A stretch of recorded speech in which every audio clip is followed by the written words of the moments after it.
Although it is possible, we do not recommend using a pad saw for socket detailing. The use of an electrical reciprocating tool with a jigsaw blade fitted or drywall cutter is both easier and faster to carry out.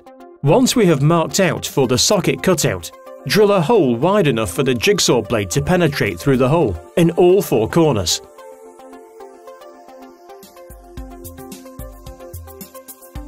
Both methods of cutting techniques provide a smooth finish and do not require additional trimming.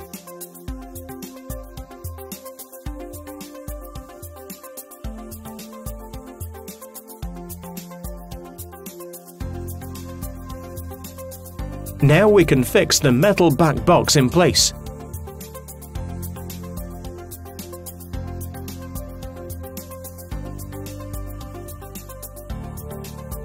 Or use drywall boxes as an alternative.